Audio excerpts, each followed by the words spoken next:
Well, good morning, and today in our series on prayers of power, this week and next week we're doing a little bit of a theme that seems to match up with our approach towards Mother's Day.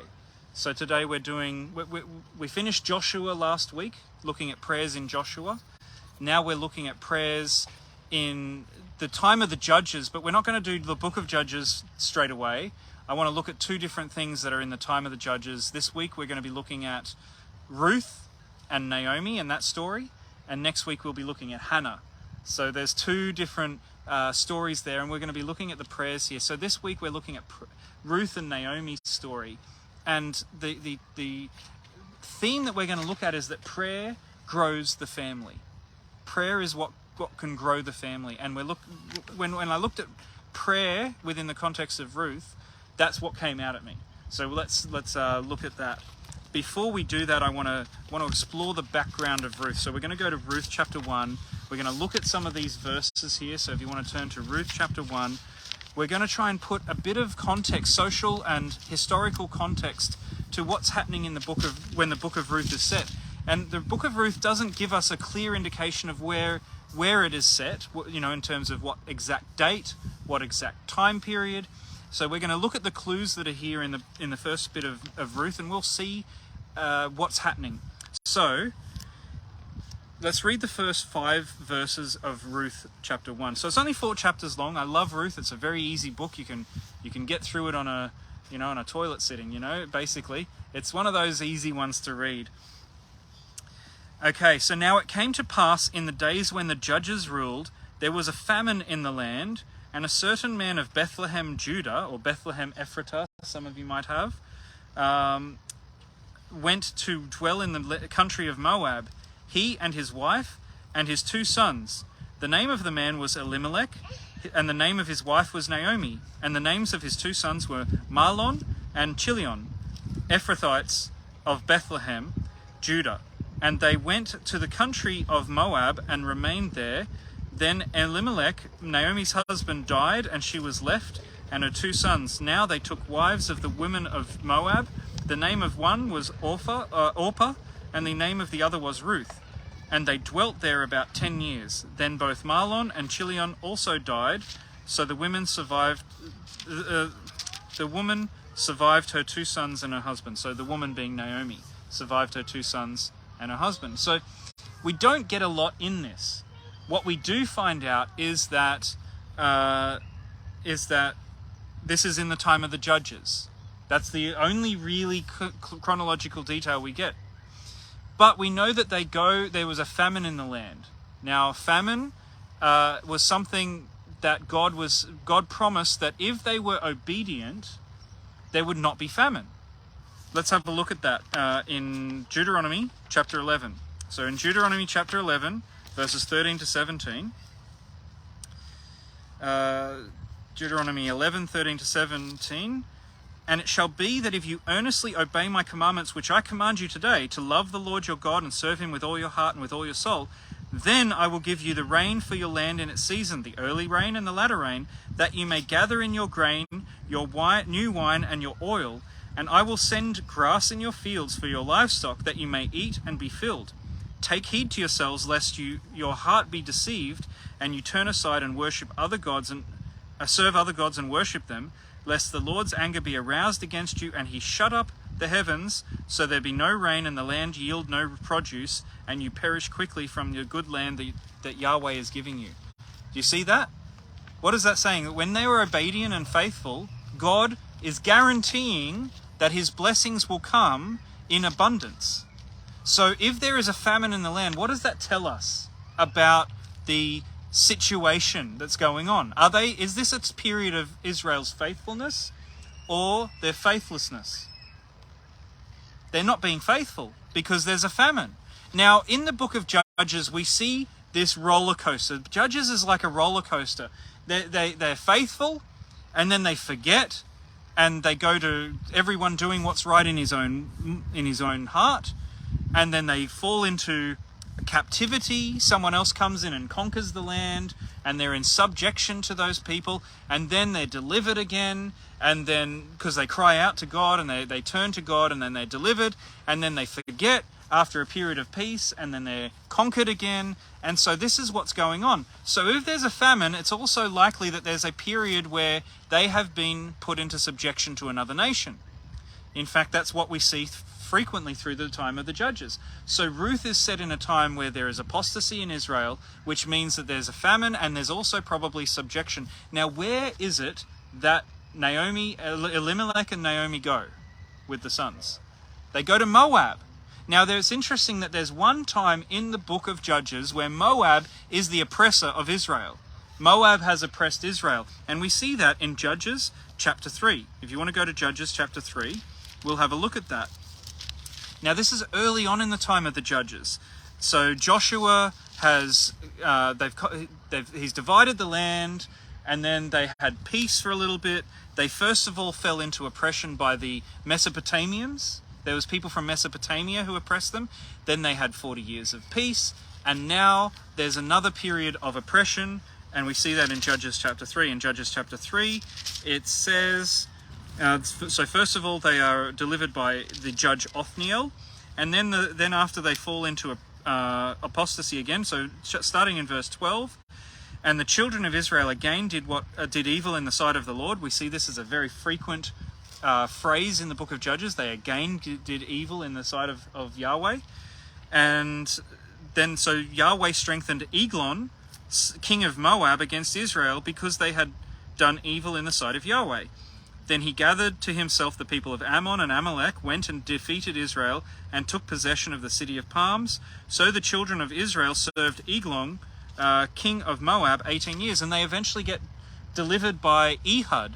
Ehud is this left-handed Benjaminite who goes and stabs the king of Moab, Eglon. But it's interesting that the way that things were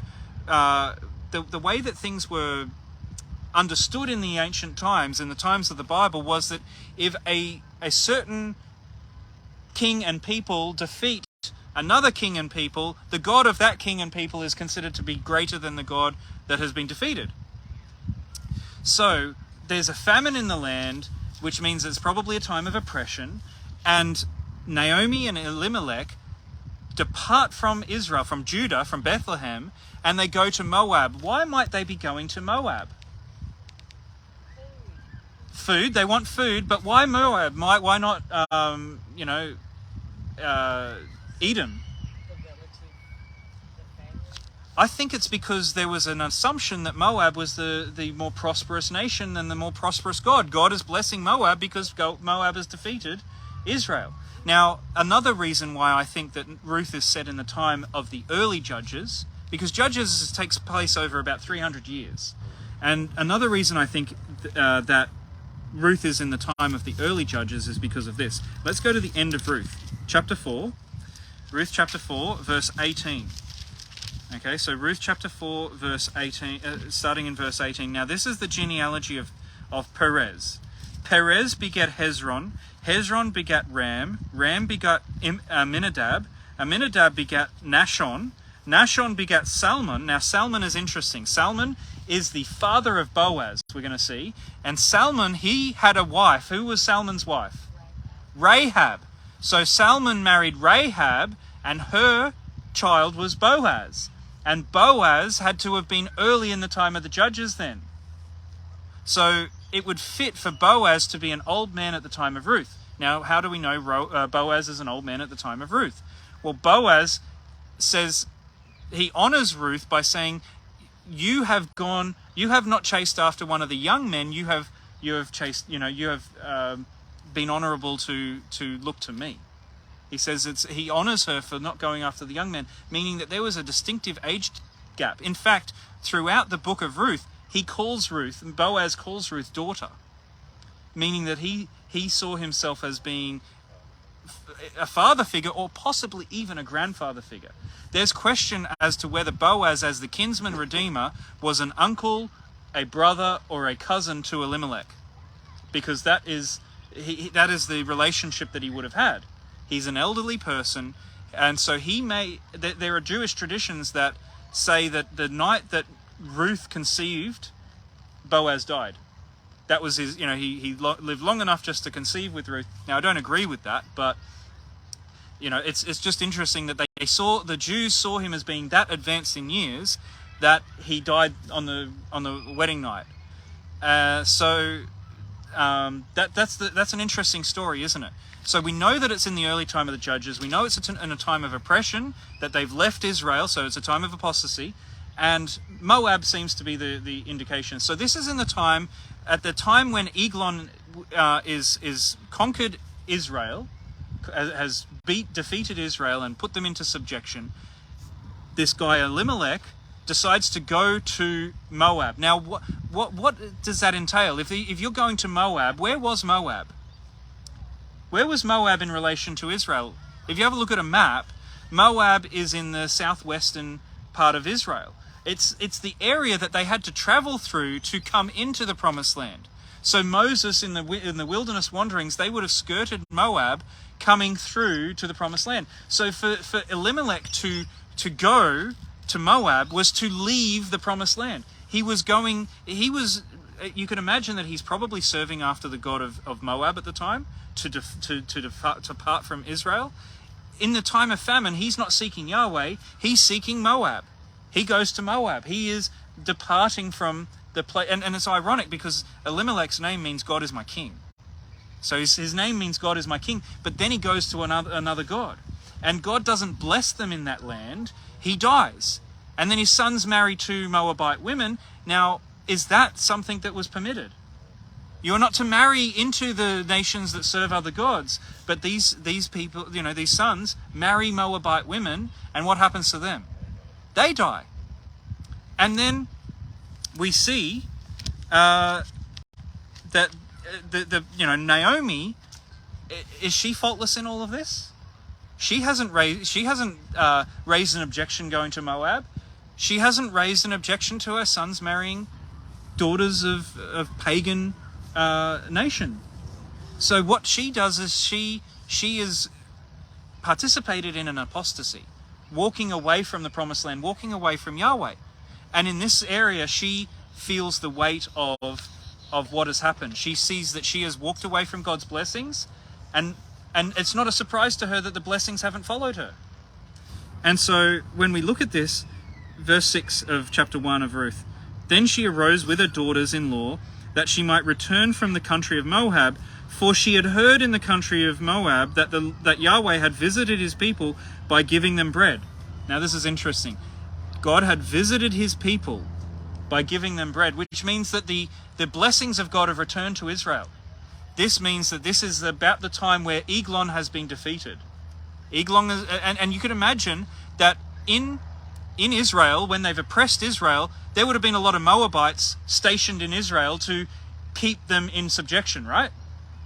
And so as Ehud and the combined forces of several of the tribes have defeated Moab, there have been people fleeing from Israel back to Moab. They have carried the report that Israel is now a place that is being blessed.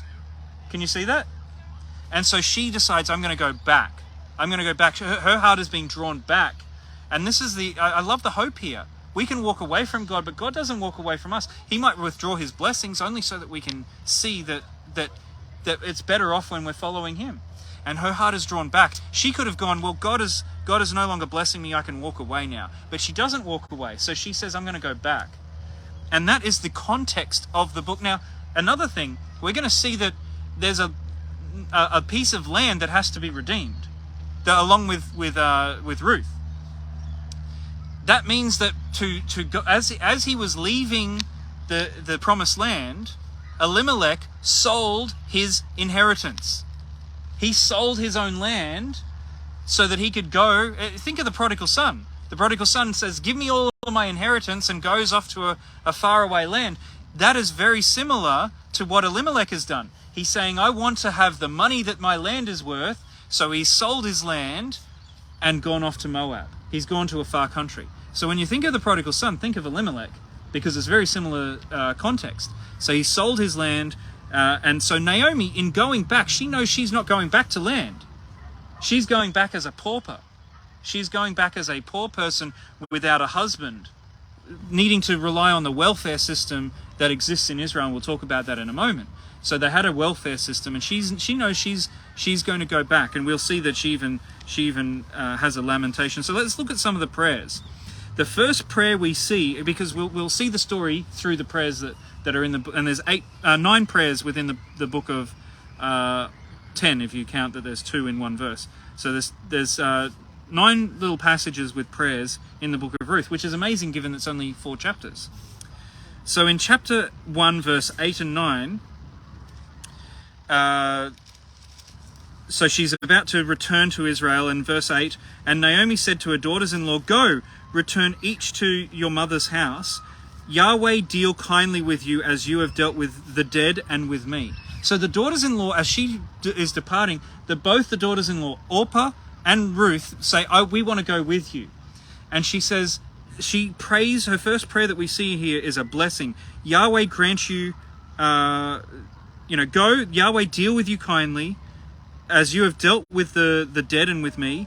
Yahweh grant that you may find rest, each in the house of her husband. So she's saying, may God bless you with new husbands. May God bless you with rest in marriage. May God bless you with in your own family's home.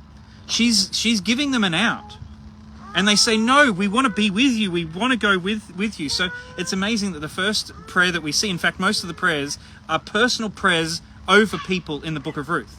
And so she's praying this prayer of blessing. Isn't that amazing? She's coming back to Yahweh, and the first thing she does is she prays a prayer of blessing over her daughters-in-law. "I want the best for you." Now the daughters-in-law say, they weep. They lift up their voices and they say, "No, we want to return with you." Naomi says again, "Turn back, my daughters. Why will you go with me? Are there still sons in my womb that they may be your husbands? Turn back, my daughters. Go, for I am too old to have a husband. If I should say I have hope, if I should have a husband tonight and should bear sons, would you wait for them to grow up? No." And this is the next prayer. It's a prayer of confession where she says, Yahweh here has gone out against me.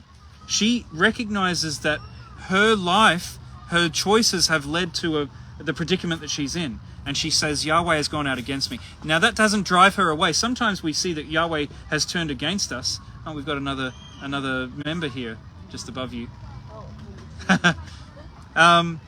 We see that, Yahweh has gone against us, but we can be driven further away from him. She hasn't. She's humbled herself and she says, "I'm going to go back to Yahweh." And so that's the next prayer. It's kind of a confession. Then this second time when she gives them a second out, we see that Orpah decides to go home. She kisses her mother-in-law goodbye and goes back to her family's house, but Ruth clings to her. I love that. Ruth clings to her. And she says, and I love the prayer of Ruth. This is, Ruth has a prayer of conversion. And this is beautiful. Ruth says, "Entreat me not to leave you or to turn back from following after you, and for wherever you go, I will go. Wherever you lodge, I will lodge." Now, this is basically a prayer inserted within the conversation. These prayers are kind of conversational prayers. You know that you can have a conversation with someone, talk to God in the middle of that conversation, then talk back to the person.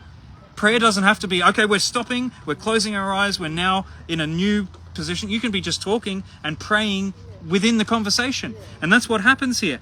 "Your people will be my people, your God will be my God. Where you die, I will die, and there I will be buried. Yahweh, do so to me and more also, if anything but death parts me from you." So she has a prayer of saying, "I am converting." Now, she is being touched by the reconversion of Naomi.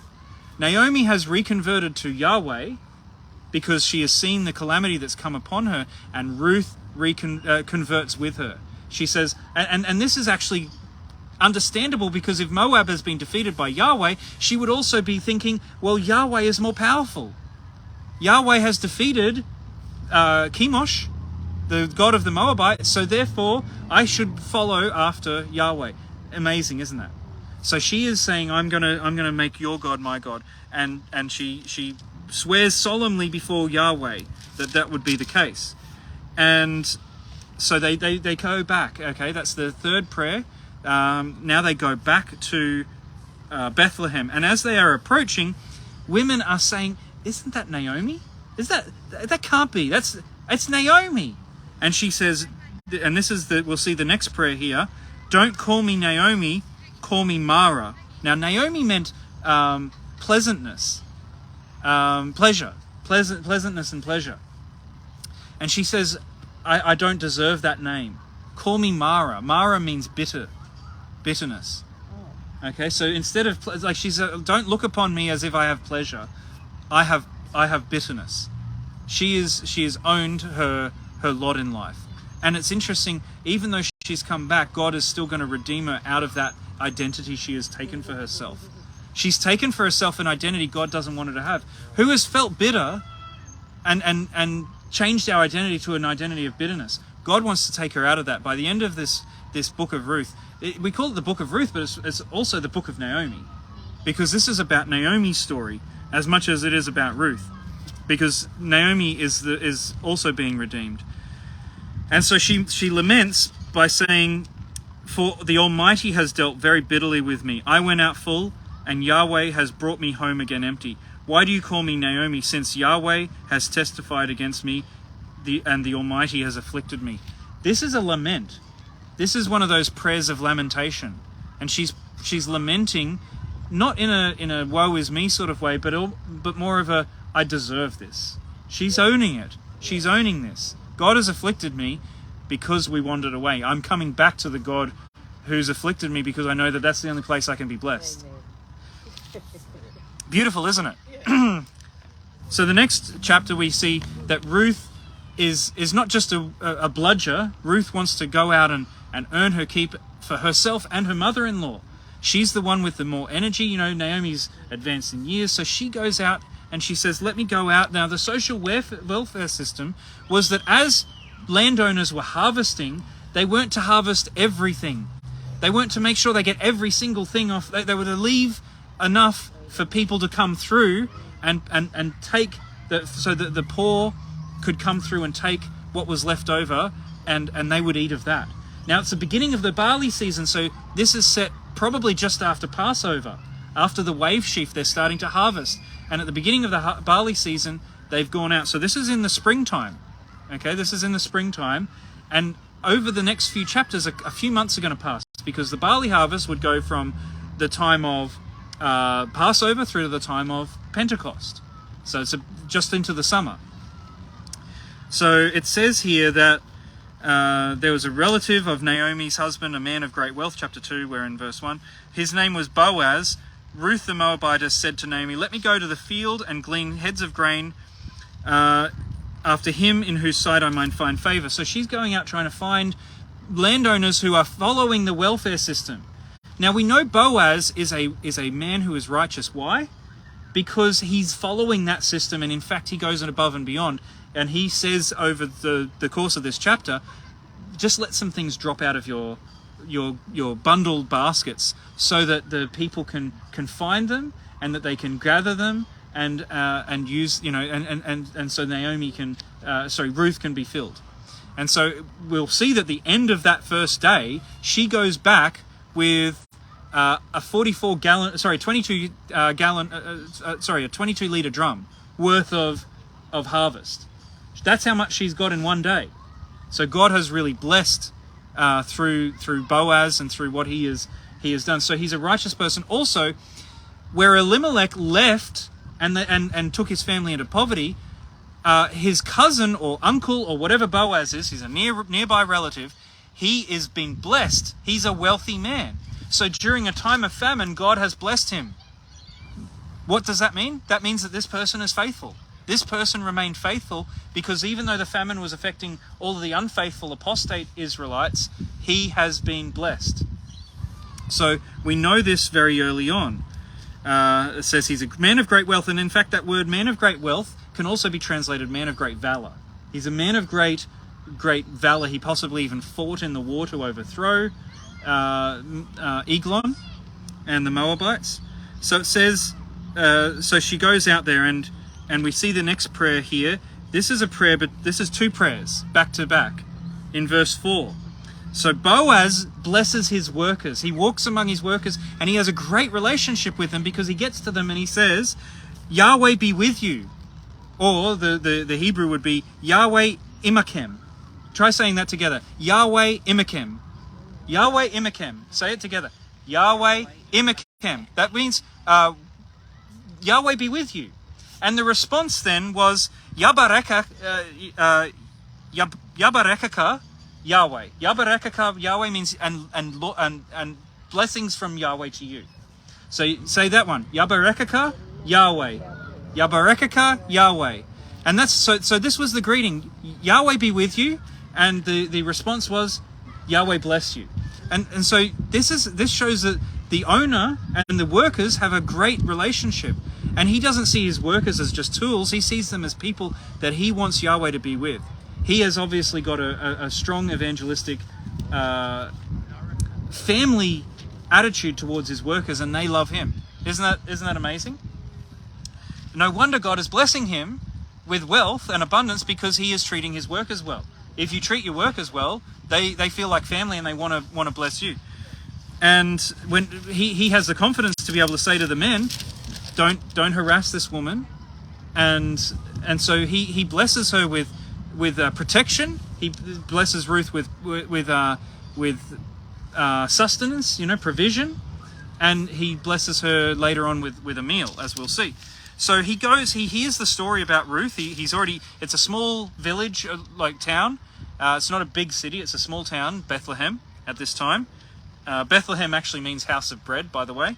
And there were two Bethlehems. There was one in Zebulun, but we know this was the one in Judah. That's why they specify that in chapter 1. So the next prayer we see, Boaz goes to Ruth. And in verse 12, let's read from verse 11. And Boaz answered and said to her, we'll read verse 10. She fell on her face, bowed down before the ground, and said to him, why have I found favor in your eyes that you should take notice of me since I'm a foreigner? Think of Ruth's life here. She is in a strange land. The Israelites don't always take well to foreigners. She is a widow. She has very few prospects. She has very little to look forward to in the future rather than just harvesting the leftovers. And when he says, stay here, I'm going to have my people protect you, she says, why have I found favor? She doesn't have the attitude of it's about time for someone notice me. She has the humility to say, why have I found favor with you? And Boaz says, it has been fully reported to me that all that you have done for your mother-in-law since the death of your husband, how you left your father and your mother and the land of your birth, and have come to a people whom you did not know. Yahweh repay your work, and full reward be given by Yahweh, God of Israel, under whose wings you have come for refuge. So he prays a prayer of blessing over this foreigner, over this person who has come into his extended family, and says, may Yahweh bless you under whose wings you have come. He's affirming her, and he's affirming the character of God, who is described as like a hen that is gathering the chicks under the wings to protect them, to feed them, to sustain them, to warm them. And he's saying, God, your choices here are not going to be without reward. And he blesses her. How often do we bless the people that are around us? We've seen already that a mother-in-law has blessed her daughter-in-laws. Now, we often see the mother-in-law, daughter-in-law, or parents-in-law, children-in-law. These can be fraught with contention in today's age. But we should be blessing people in our orbit. We've seen blessing over workers, and now we're seeing blessing over a foreigner. We need to be blessing people more, praying blessings over people more, that they may be embraced into the love of God, into the family of God. And mean it. Yeah. Too often we just talk to people and we say, how are you going? And we don't even want to wait for the answer, because how you going is more of a reflexive thing that we say to people. G'day, how you going? Yeah?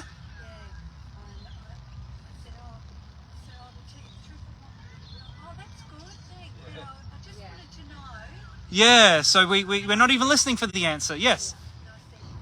Oh, you didn't hear me? And she said, oh, what? And I said, I wasn't well. She went, oh, no, sorry.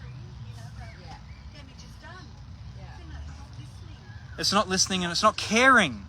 We don't listen if we don't care. And it's that caring. If we care about people in our community, we should be blessing them to draw them in. Okay, so the next prayer that we see Naomi is going to now bless Boaz. So Boaz brings her into this feast that they're having to celebrate one of the first nights of the harvest. They've got a really good haul. Gives her food, allows her to drink from, dip into the vinegar. Now that is a sign of respect and reverence. She's able to dip into the vinegar.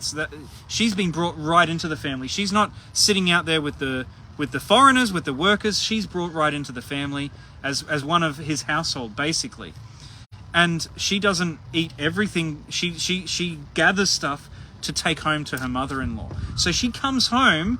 She's got 22 liters worth of barley that she's gleaned. Plus she's got this food, and Naomi, she's grateful, and she blesses, and she said to her daughter-in-law, "Blessed be he, Boaz, of Yahweh, who has not forsaken his kindness to the living and the dead." And Naomi said to her, "This man is a relation of ours, one of our close relatives." So Naomi recognizes that this is a person who takes his moral responsibilities, his familial responsibilities, and his social responsibilities seriously. And she prays a prayer of blessing. When good things happen to us, how often we just take it without an acknowledgement of appreciation. So she blesses him back. He has blessed her with all of these actions and this kindness, and she blesses him and asks God to bless his household. The next thing we see in chapter 3, if we go to chapter 3, now the context here is Naomi says towards the end of the harvest, so there's been a lot of time for Boaz to watch Ruth and get to know her. There's been several months, and Ruth has been watching Boaz and the kindness that he displays towards his workers. Now, Boaz is advanced in years. He's probably had another wife before. He's not looking for anything else. He's probably had a wife who's died, and he's probably got grown-up kids at this stage. And so Naomi says, "Ruth, next time that do exactly what I say. Next time that there's an opportunity, go and uncover the feet of Boaz and lay at his feet." Now, this is not a sexual thing. This is a sign of submission, of coming under him. And so Boaz goes to sleep. He's merry. It says after he'd eaten and drunk. Now, it doesn't mean he was drunk.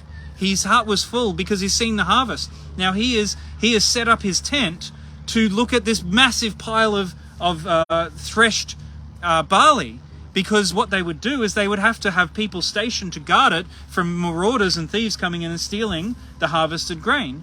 So he doesn't trust any of his workers. This is the end of it. He's himself personally overseeing the protection of his grain stores.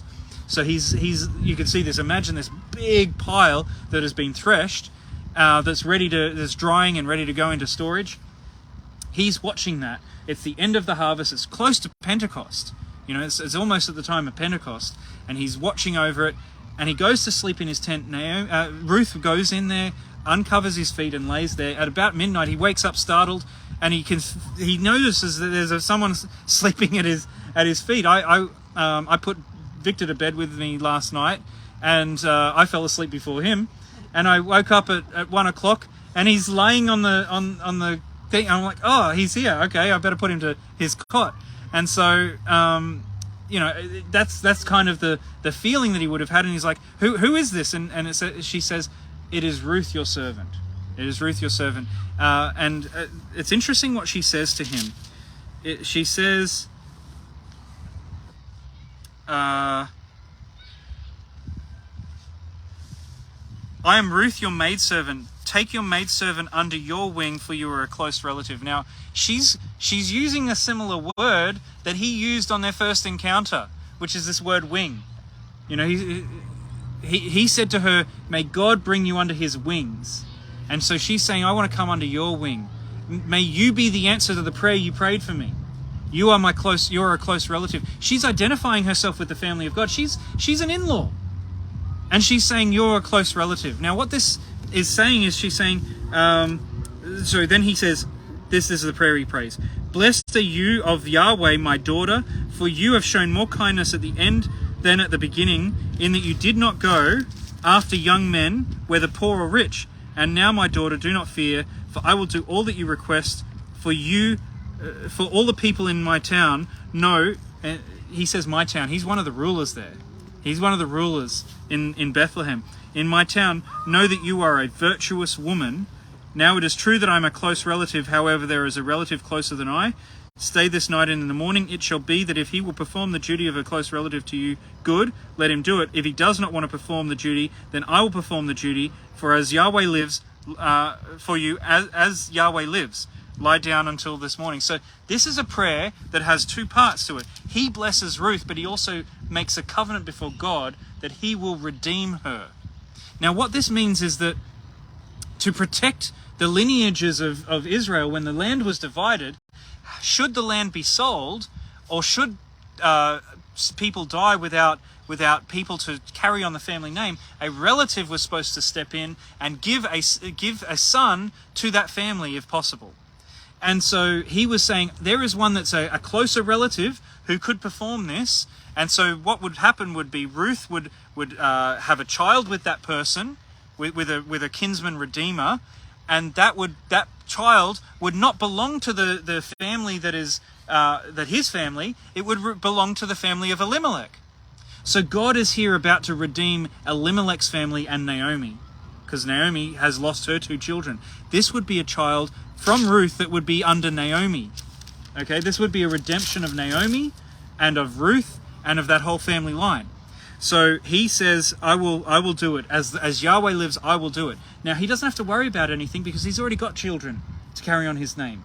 He's an old man. He's got his own wealth and his own family. He's saying, I will do this to fulfill my responsibility to the family.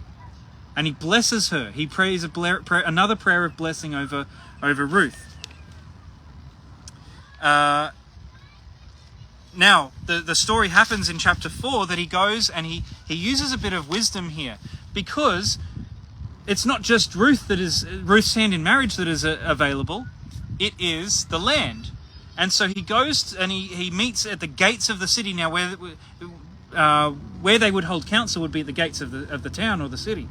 And so he goes to the gates of the city and he meets with the relative who was nearer. Now, the Bible doesn't mention this relative because this relative is not honored by the Bible, because he did not honor by fulfilling his duty, his obligation. But he wants to begin with. And so Boaz says to his relative, who is, closer to being allowed to do this, he says, the land of Elimelech and Naomi is up for grabs here. Do you want it? Will you buy it back? And there's a duty that has to happen.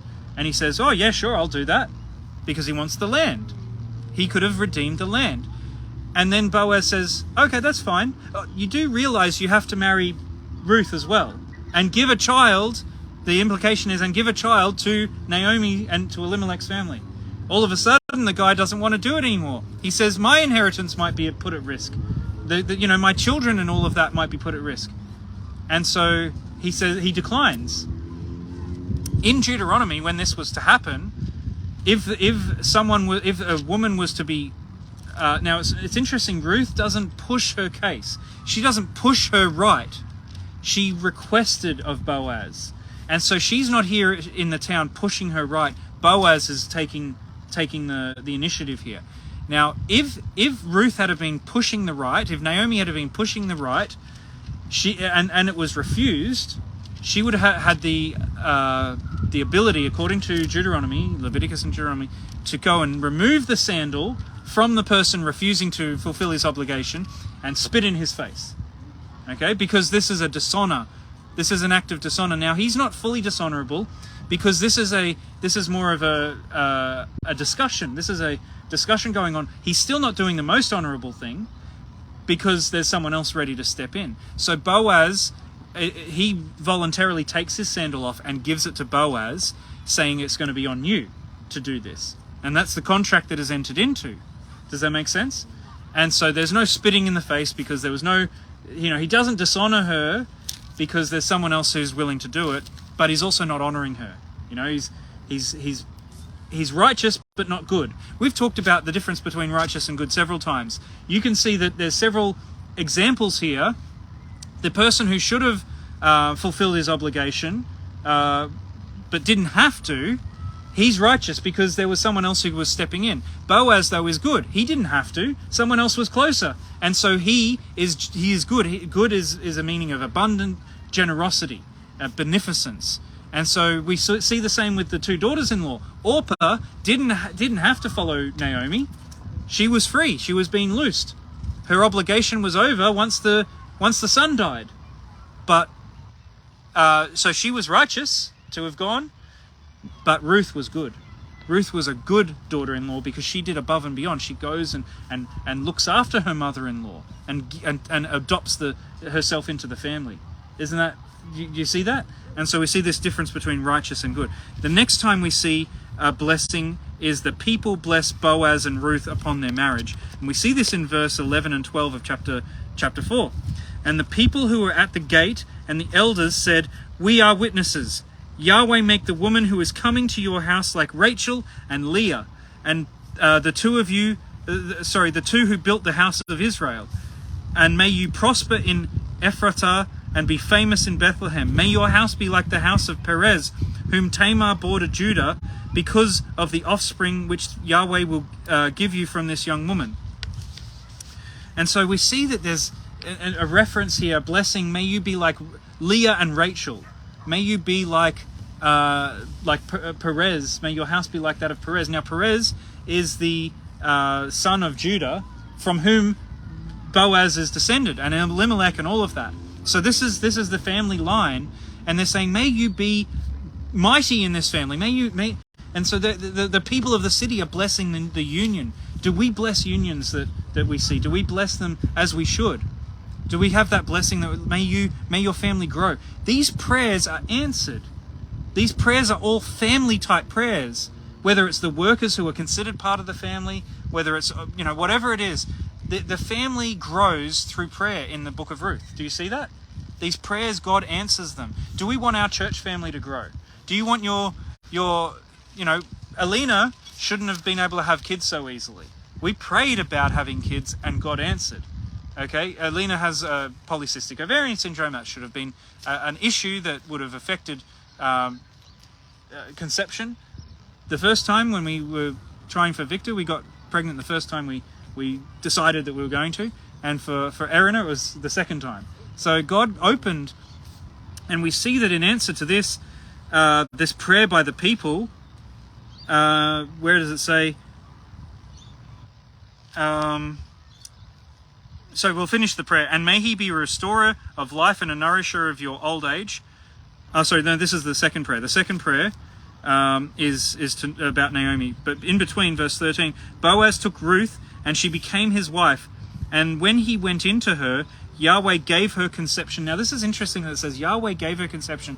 This is not simply an acknowledgement that Yahweh is the source of life. She had been married before, and she had not been able to conceive with Naomi's son, with Mahlon. Mahlon was not able to give her children. And so we see that in the Bible several times, don't we, where God closes up the womb and then he opens up the womb.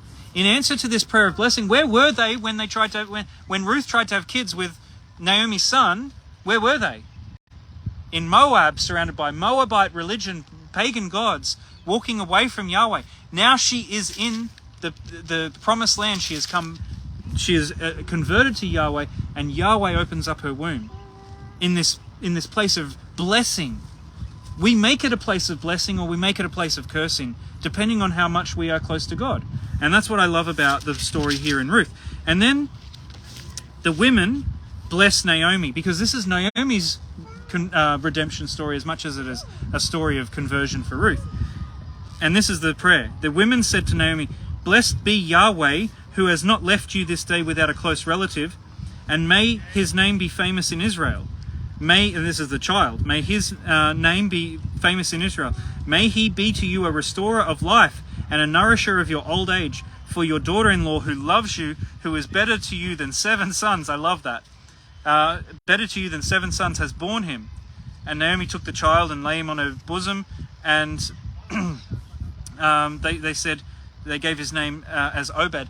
So that this here May he be to you a restorer of life. Children are a restorer of life to us because they have the energy. We're losing our energy. As we're losing our energy, they're getting their energy. And we get, brought into that. We need to pray for our church to have more children. We need to pray for our church to have more mothers and daughters and people in it. We need to be blessing people, asking God's blessing over people so they recognize that God is a source of blessing. If we're not doing that, we're not praying in the way God wants us to pray. Prayer grows the family in the book of Ruth. And it's interesting that in this story, that may he be a restorer to you of life. Obed, which is the child that was born to Ruth and Boaz, had a child named Jesse, and Jesse had a child named David. And then you keep going down that path and you get to Jesus. And I love that Jesus has in his genealogy this story of Ruth. This story of, before that, Ruth's mother-in-law, through Boaz, because she would have had another mother, but obviously dead. Boaz's mum, wife, Boaz's mum. Boaz's mum was Rahab, also a foreigner. And then if you go a little bit back further, you have the story of Judah and Tamar. And there's these stories that are stories that should make you blush in the biblical story. And Jesus is like, no, they're part of my family. And we've done things that have made, would make people blush in our lives. We've all got things that we've walked away. And this story is a story of coming back. How did they come back? By recognizing that God is the source of blessings. And we only recognize God as a source of blessings if we're praying blessings over people and seeing blessings come into their lives. So over the next week, and right now we'll pray for blessings, but over the next week, look for people in your life that you can pray blessings over, not cursings. And see how that grows the family. See how that grows your family, how it grows the family of God. Because that's one of the stories that I see in Ruth, in this time of coming back to God's blessing. And we see, do we see famine in the land? Yeah. We can be the ones that stand out like Boaz. Do we see, people failing and looking for, do we see social issues like poor in our lives? Pray over those people. Bless them. How can you let a little bit of your sheaves, fall out that can bless people? Don't just pray the words, but act in the way. Boaz prayed the words and then followed it through with his actions. When we pray the words, we follow through and we say, God, how can I be the agent of blessing as well as just praying blessing? I love Ruth. As I was looking over this became such a beautiful one for me. Let's pray. Father, thank you that truth is spelled with Ruth. Thank you that this little insert into the Bible, which actually doesn't mention your doings. It doesn't explicitly tell us what you are doing. We have to look between the lines. We see it in response to prayer. And we thank you that you are a God who many can't see your workings in this world. We praised you with the song Waymaker, even when we can't see it, you're working. Sometimes we can't see your workings, and that's because we're not praying as much to see them. Open our eyes to see your blessings that are available, waiting to be poured out. May we be agents and channels of your blessing to other people. May our family grow. Father, I pray for all the families represented here, the biological families. I pray that you will bless them indeed. Bless them abundantly. Pour out your blessings and your hope and your glory upon them as you draw them to you. Bless them through us, through relationship. Open our eyes to how we can carry those blessings. And the people that are in our lives, maybe the workers that we see, may you bless them as well. The people who are associated with us, who are not necessarily our family. May we have a habit of blessing and staying to listen to what they have to say. The Lord Yahweh be with you, and Yahweh bless you. These are things that we should incorporate into our language, not just as little cursive catchphrases, but as things that we genuinely intend upon the people. I mean, if we tie that word Yahweh bless you, that goes back to that's like a shortened form of Aaron's prayer. May we be blessing people and asking for your grace and your blessing upon those that we come into contact. And then there's the poor. May we look at the poor and those who are crying out for deliverance. May we be seeing how we can be agents, especially as we're praying through this month of domestic violence prevention month. May we be praying and being looking for opportunities to be agents of peace for those who are suffering, and also those who are suffering so much that they cause suffering. Father, bless through us, bless in front of us, and bless us as we seek to be a pillar, a light on the hill in this community. Father, in Jesus' name, and bless our food and our fellowship we're about to have. We thank you so much that you're a God of blessing. In Jesus' name, amen.